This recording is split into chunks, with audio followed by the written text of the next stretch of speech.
E o ex-auxiliar de Anderson Torres, Antônio Ramírez Lorenzo, afirmou em depoimento no Supremo Tribunal Federal que tentou blindar o ex-ministro da Justiça de uma live realizada em 2021 pelo ex-presidente Jair Bolsonaro sobre as urnas eletrônicas. O Bruno Pinheiro já está conosco e vai trazer os detalhes para a gente agora. Conta aí, meu amigo, bem-vindo.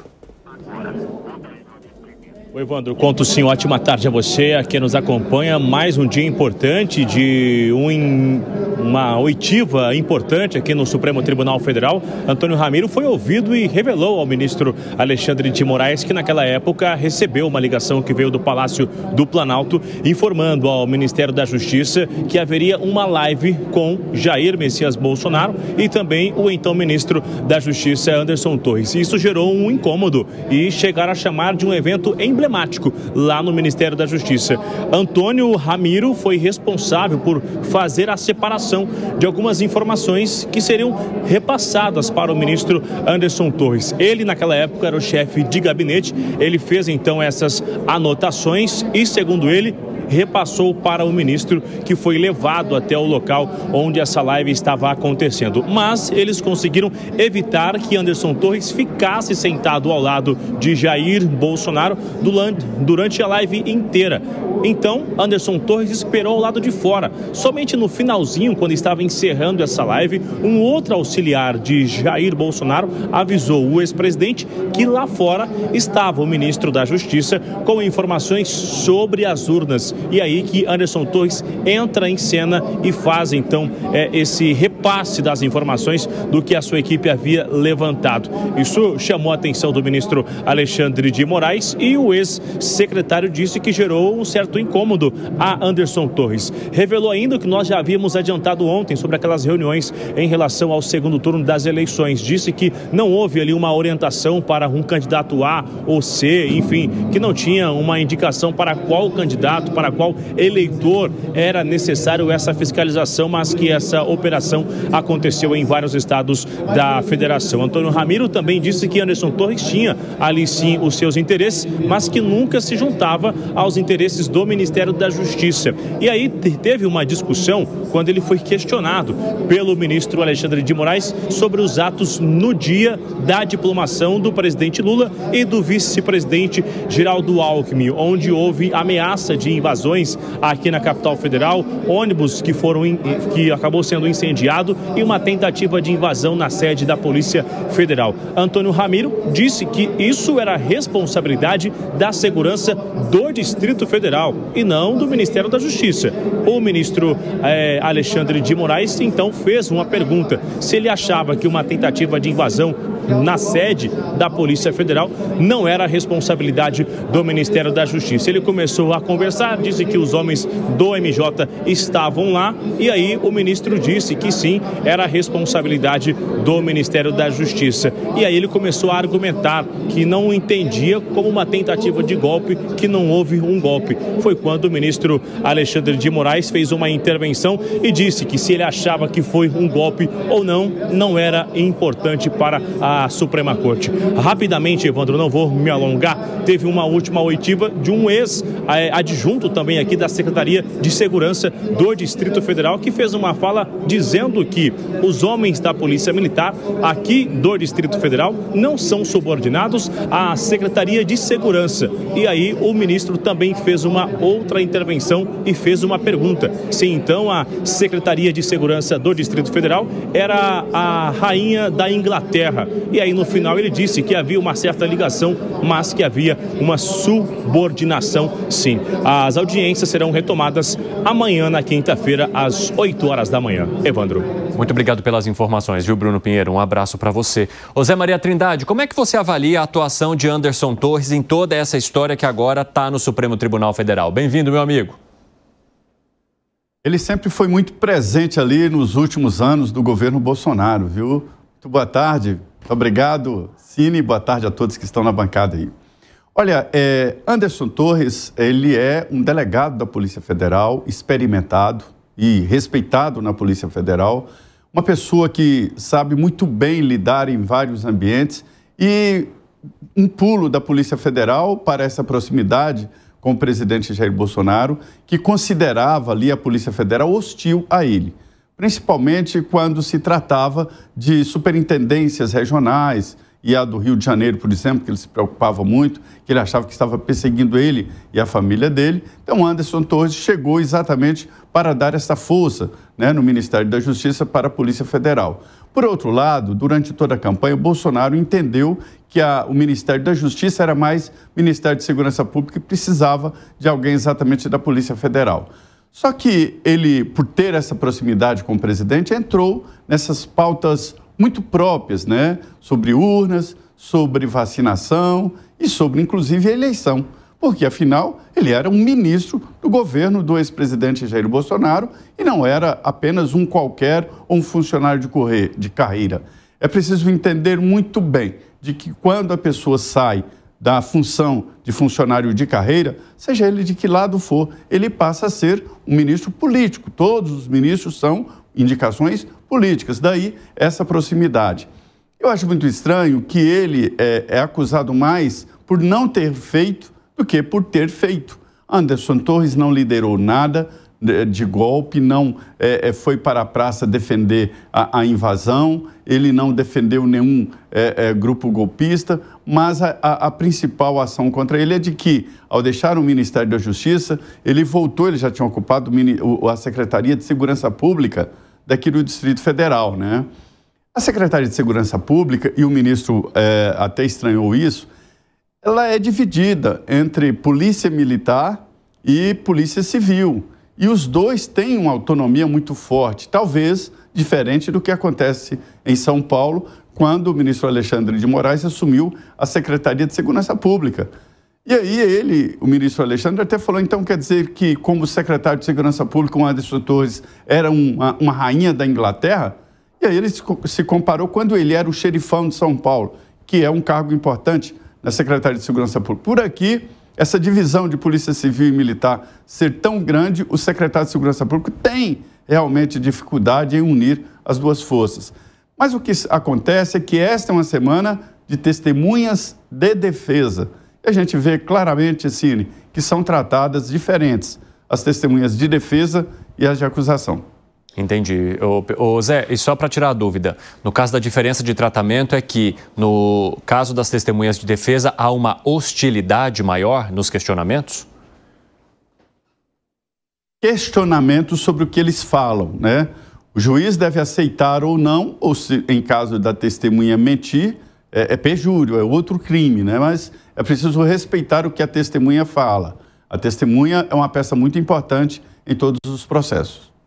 Ô, Fábio Piperno, ali foi colocado que o ex-auxiliar tentou blindar Anderson Torres de live com Bolsonaro. Você acredita que muitas dessas manifestações ao vivo de Jair Bolsonaro, todas as quintas-feiras, se tornaram provas do que viria a acontecer depois? Mas eu não tenho a menor dúvida. Eu me lembro, por exemplo, de uma que eu já citei aqui várias vezes, aquela famosa live de 2021, que foi precedida de uma série de anúncios de que na quinta-feira seguinte, no tal dia lá da live, o presidente Bolsonaro anunciaria provas cabais e definitivas, para não dizer bombásticas, sobre fraude eleitoral na eleição de 2018 que teria lhe impedido, então, de conquistar a vitória no primeiro turno.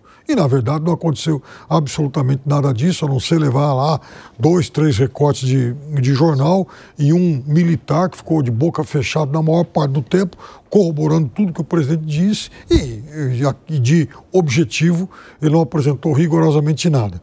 Mais tarde, ele, inclusive, adicionou àquela live o fato de que ele, segundo ele, houve sim uma fraude e que o impediu de vencer o primeiro turno porque o fraudador, o hacker lá e tal, não teria sido pago. Falou exatamente isso. Até eu brinquei, falei, puxa, ele lançou no ar a tese do calote do hacker. Agora, além de tudo isso, veja, a gente não pode nunca esquecer e nunca deixar de lado os vários fatos que tiveram a Polícia Federal como epicentro naquele momento, naquele período. Em 2020, por exemplo, na ruidosa demissão do então ministro Sérgio Moro, o que foi que ele alegou? intromissão do presidente da República na Polícia Federal e Sérgio Moro, na coletiva em que ele anunciou a saída do governo, ele disse textualmente o seguinte: nem no governo do PT, no governo da presidente Dilma, havia esse tipo de interferência. Ele falou isso, está lá, quem quiser, que não estiver acreditando em mim, que procure, né? Aquela entrevista dele, está lá escrito exatamente isso. Fala, Segre. Mas nesse ponto, Piperno, até onde eu sei, foi investigado isso, de fato, e foi concluído que não teve interferência. Então, a gente está dando uma informação do passado. Não teve interferência. Vamos buscar, mas até onde eu sei, não tem nenhuma acusação formal, porque senão teria... Não, mas estou falando contra Bolsonaro. Já teve uma investigação sobre a possível interferência do presidente na Polícia Federal que foi desconsiderada. Já tiveram, atrapalhou uma baleia, o caso das joias, o caso da vacina, tem um monte de coisas, mas a gente tem que dar a última informação, não a primeira, senão fica um pouco complicado. O Moro falou isso com base naquelas imagens que vazaram daquela famosa reunião ministerial. Concordo. O Bolsonaro diz textualmente: concordo, mas olha, eles estão perseguindo, eu preciso saber isso e tal. Né? Tá, mas depois disso aconteceram um monte de coisas, inclusive que não foi aceita essa denúncia de investigação, senão a gente fica, podemos retroceder até sei lá quando, mas me parece oportuno dar a última questão, não o início da investigação, sino como ela terminou, e que terminou sem nenhuma acusação formal contra Bolsonaro, pelo menos nesse caso em particular. Agora, uma situação de acusação é normal. A promotoria, a Procuradoria-Geral da República, tem como objetivo acusar e apresentar provas, e depois das provas, ninguém precisa provar a inocência. A lei brasileira, como a maioria da lei mundial, determina que quem acusa deve apresentar provas do delito efetuado. O juiz está para, como muito bem indicava a Maria, aceita ou não aceita o conceito que foi dito, mas não pode questionar.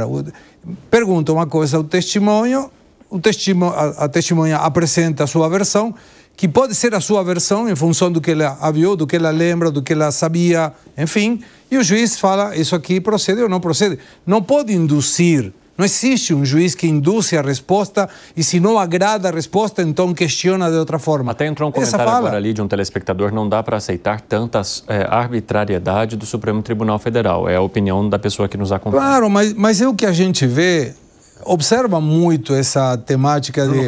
Estou vendo que as coisas têm que ser desse jeito. Quando a gente pega todo o histórico... usa a tua criatividade, verifica se tem alguma coisa contra o Eduardo Bolsonaro e Michele, ou seja, é a justiça livre. Isso, a população em geral, e tenho certeza a maioria, acredita na justiça. Mas é uma justiça imparcial e objetiva. Não pode ser em função de quem está na capa do processo. Não olho quem está, avalio o fato, testemunho, documento e vou embora. Por outro lado, Eduardo Paiva comentou, parece que tentam salvar os fatos, me parece que tentam distorcer os fatos para salvar reputações, principalmente dos aliados de Jair Bolsonaro. Muito interessante a gente ter a participação e a divergência de ideias, porque é assim que funciona o nosso 3 em 1. E Alangani, o Zé Maria Trindade falou sobre o questionamento do momento em que o ex-ministro se tornou secretário de Segurança Pública, quando o fato do 8/1 aconteceu. Sim. E sobre o questionamento dele também não ter agido e da desconfiança disso ter acontecido de maneira proposital por ele ter participado do governo de Jair Bolsonaro e depois integrado a Secretaria de Segurança Pública do Distrito Federal. Fatos que, inclusive, provocaram depois uma avalanche de problemas para o ex-ministro. Claro. Como é que você avalia toda essa situação e a maneira como as respostas chegam agora no processo do Supremo Tribunal Federal? Olha só, Evandro, como é que ele poderia dar um golpe se ele estava nos Estados Unidos? Então, eu imagino que as pessoas que são arquitetas de um golpe de Estado, elas gostariam de estar aqui, até porque se tivesse um golpe de Estado, você precisaria ter uma liderança, um governo provisório, e ele estava de férias nos Estados Unidos. Então, acredito que esta acusação contra ele não se sustenta. Além do mais, se ele for também acusado de omissão, de conveniência com golpe, então, e o G. Dias, que também era ministro, e aí ministro do governo Lula, né? De acordo com as imagens que foram divulgadas, depois apagadas, ele também houve ali momentos de omissão. Então, qual é o critério? Seria 2 pesos e 2 medidas? Agora, pela forma, e eu acho que o Segré toca num ponto bastante importante, né, de se interrogar as testemunhas, ali dá para perceber que o Poder Judiciário, Evandro, ele, de certa forma, ele já tomou a sua conclusão, né, em relação a isso. Me parece que é muito protocolar o que está acontecendo, mas, muito provavelmente, Jair Bolsonaro e seu entorno será acusado de golpe de Estado. Acusado não, será condenado por golpe de Estado. Rapidinho, Segré. Inquérito sobre interferência na instituição, PF conclui que Bolsonaro não cometeu crime. O inquérito foi aberto em 2020 a pedido da Procuradoria-Geral da República, averiguando a denúncia do ex-ministro da Justiça, Sérgio Moro. Tá aí, ok.